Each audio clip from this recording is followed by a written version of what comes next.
তখন অরাজকতার চরগুলো কণ্টকিত করে রেখেছিল রাষ্ট্র শাসন। অপ্রত্যাশিত অত্যাচারের অভিঘাতে দোলায়িত হতো দিন রাত্রি। গৃহস্থ কেবলই দেবতার মুখের দিকে তাকিয়ে থাকত। শুভ কর্ম এবং অশুভ কর্মের পরিণামের সীমারেখা ছিল ক্ষীণ। চলতে চলতে পদে পদে মানুষ হোঁচট খেয়ে খেয়ে পড়ত দুর্গতির মধ্যে। এমন অবস্থায় বাড়িতে রূপসী কন্যার অভ্যাগম ছিল যেন ভাগ্য বিধাতার অভিসম্পাদ। এমন মেয়ে ঘরে এলে পরিজনেরা সবাই বলতো পড়ার মুখে বিদায় হলেই বাঁচি।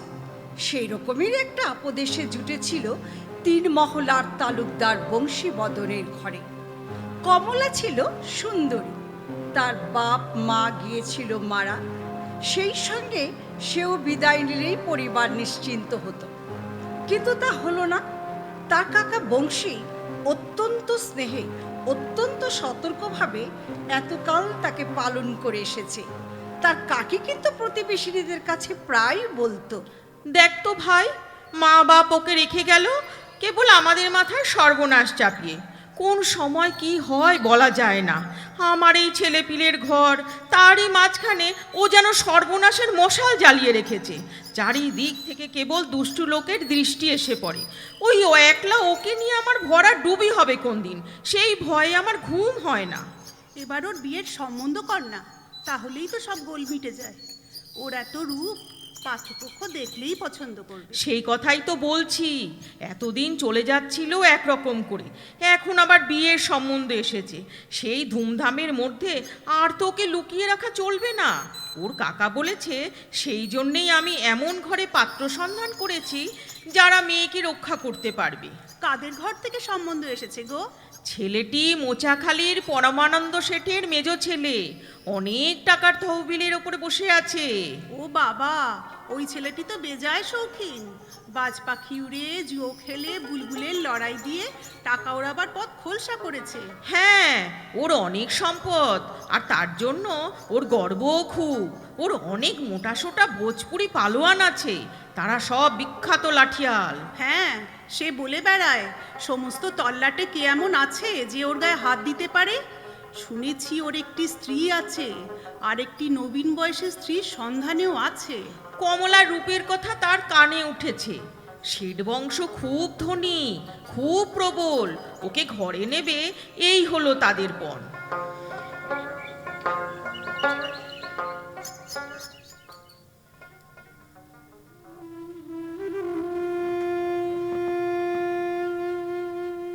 কাকামণি, কোথায় আমাকে ভাসিয়ে দিচ্ছ? তোমাকে রক্ষা করার শক্তি থাকলে চিরদিন তোমাকে বুকে করে রাখতুম, জানো তো মা। বিবাহের সময় ছেলেটি খুব বুক ফুলিয়ে এলো আসরে। বাজনা বাদ্যি সমারোহের অন্ত ছিল না। কাকা হাত জোর করে বললে, বাবাজি, এত ধুমধাম করা ভালো হচ্ছে না, সময় খুব খারাপ, মধু মোল্লারের নজরে পড়ে যাবে। কেউ কিচ্ছু করতে পারবে না, দেখা যাবে কেমন সে কাছে ঘেঁষে। বাবাজি, বিবাহ অনুষ্ঠান পর্যন্ত মেয়ের দায় আমাদের, তারপর মেয়ে এখন তোমার। তুমি ওকে নিরাপদে বাড়ি পৌঁছবার দায় নাও। আমরা এ দায় নেবার যোগ্য নই, আমরা দুর্বল। কোনো ভয় নেই, আমার ভোজপুরির দারোয়ানরা আছে, সবাই বিখ্যাত পালোয়ান। এই কথা শুনে ভোজপুরি দারোয়ানরা গোপ চারা দিয়ে দাঁড়ালে সব লাঠি হাতে।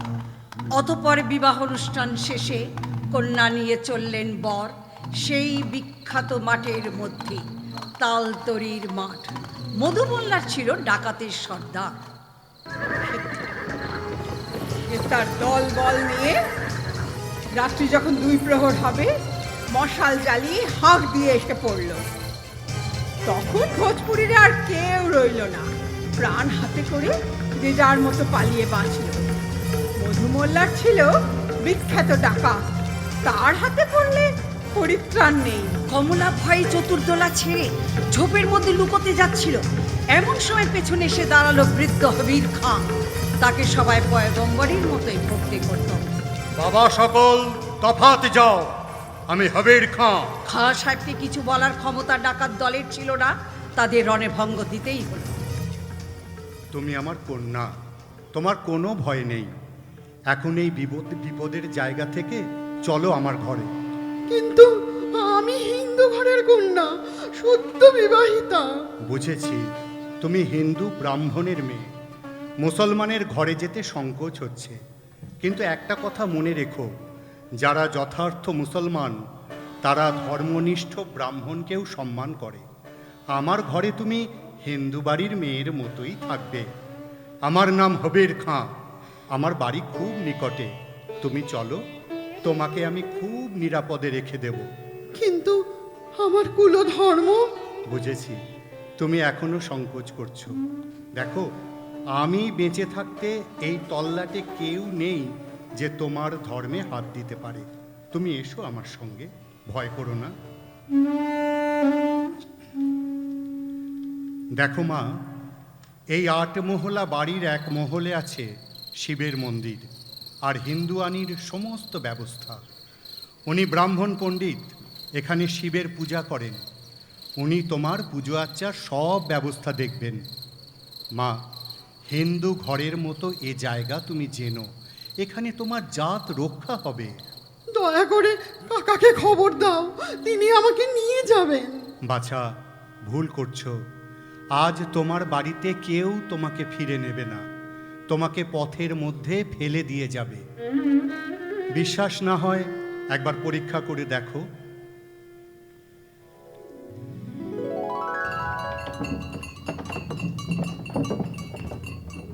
ওই দেখো মা, তোমার কাকার বাড়ি।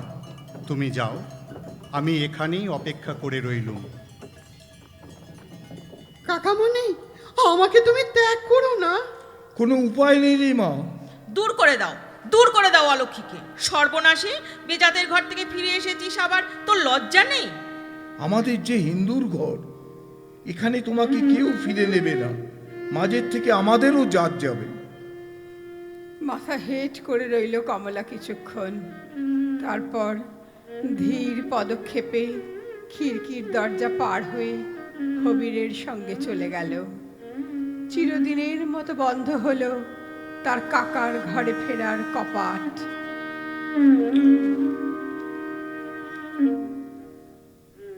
আমার বাড়িতে তোমার আচার ধর্ম পালন করবার ব্যবস্থা রইল। তোমার মহলে আমার ছেলেরা কেউ আসবে না। এই বুড়ো ব্রাহ্মণকে দিয়ে তোমার পুজো আর্চা, হিন্দু ঘরের আচার বিচার মেনে চলতে পারবে। এই বাড়ির সম্বন্ধে পূর্বকালের একটু ইতিহাস ছিল। এই মহলকে লোকে বলতো রাজপুতানির মহল। পূর্বকালে নবাব এনেছিলেন রাজপুতের মেয়েকে, কিন্তু তাকে তার জান বাঁচিয়ে আলাদা করে রেখেছিলেন। সে শিব পূজা করত। তখনকার অভিজাত বংশীয় মুসলমানেরা ধর্মনিষ্ঠ হিন্দুকে শ্রদ্ধা করত। শোনা যায় এই হবির খাঁ সেই রাজপুতানির পুত্র। যদিও সে মায়ের ধর্ম নেয়নি, কিন্তু সে মাকে পূজা করত অন্তরে। সে মা তো এখন আর নেই, কিন্তু তার স্মৃতি রক্ষাকল্পে এই রকম সমাজ বিতাড়িত অত্যাচারিত হিন্দু মেয়েদের বিশেষভাবে আশ্রয় দান করার ব্রত তিনি নিয়েছিলেন। বাবা, তোমাদের কাছে যা পেলুম তা আমি নিজের বাড়িতে কোনো দিন পাইনি। সেখানে কাকি আমাকে দুধছাই করতো, কেবলই বলতো, তুই অলক্ষী, তুই সর্বনাশী, সঙ্গে এনেছিস দুর্ভাগ্য, তুই মলেই বংশ উদ্ধার পায়। কাকা আমাকে লুকিয়ে মাঝে মাঝে কাপড় চোপড় কিছু দিতেন, কিন্তু কাকির ভয়ে সেটা গোপন করতে হতো। এই রাজপুতানির মহলে এসে আমি যেন মহিষীর পদ পেয়েছি। এমনকি দাস দাসীরাও সবাই হিন্দু ঘরের।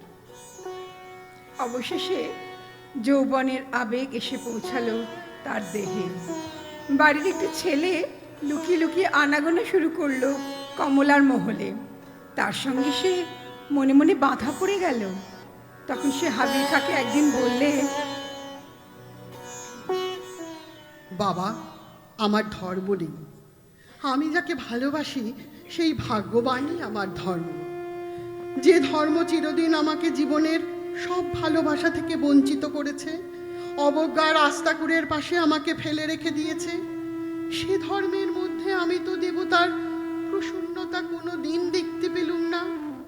সেখানকার দেবতা আমাকে প্রতিদিন অপমানিত করেছে, সে কথা আজও আমি ভুলতে পারিনি।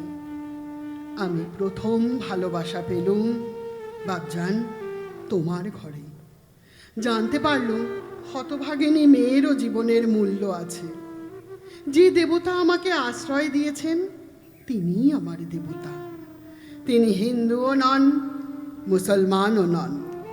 তোমার মেজ ছেলে করিম, তাকে আমি মনের মধ্যে গ্রহণ করেছি। তুমি মুসলমান করে নাও আমাকে, আমার না হয় দুই ধর্মই থাকলো। না মা, তোর ধর্ম হিন্দুই থাকবে। তোর জাত বাঁচিয়েই তুই আমার কাছে আমার মায়ের মতো থাকবি। করিমের সঙ্গে তুই আজ থেকে আমার পরিবারের একজন। এখন থেকে তোর নাম দিলাম মেহেরজান। ইতিমধ্যে ওর কাকার দ্বিতীয় মেয়ের বিবাহের সময় এলো। তার বন্দোবস্ত হলো পূর্বের মতো। আবার এলো সেই বিপদ। পথের মধ্যে হুঙ্কার দিয়ে এসে পড়ল সেই ডাকাতের দল। শিকার থেকে একবার তারা বঞ্চিত হয়েছিল, সে দুঃখ তাদের ছিল। এবার তার শোধ নিতে চায়, কিন্তু তারই পেছন পেছন এলো আর এক হুঙ্কার। খবরদার! এই রে, হবির কাজ চালানা সব নষ্ট করে দিল। কন্যা পক্ষরা যখন কন্যাকে পালকির মধ্যে ফেলে রেখে যে যেখানে পেলে দৌড় মারতে চায়, তখন তাদের মাঝখানে দেখা দিল হবির খায়ের অর্ধচন্দ্র আঁকা পতাকা বাঁধা বর্ষার ফলক। সেই বর্ষা নিয়ে দাঁড়িয়েছে নির্ভয় এক রমণী। সরলা বোন, তোর ভয় নেই। তোর জন্য আমি তার আশ্রয় নিয়ে এসেছি, যিনি সকলকে আশ্রয় দেন, যিনি কারো জাত বিচার করেন না। মা কমলা, তুই? কাকা প্রণাম তোমাকে। ভয় নেই, তোমার পা ছোব না। এখন একে তোমার ঘরে নিয়ে যাও, একে কিছুতে অস্পৃশ্য করেনি। কাকিকে বলো তার অনিচ্ছুক অন্নবস্ত্রে মানুষ হয়েছে। সে ঋণ যে আমি এমন করে আজ শুধতে পারবো তা ভাবিনি। ওর জন্য একটা রাঙা চেলি এনেছি, এই না, আর একটি কিংখাবের আসন।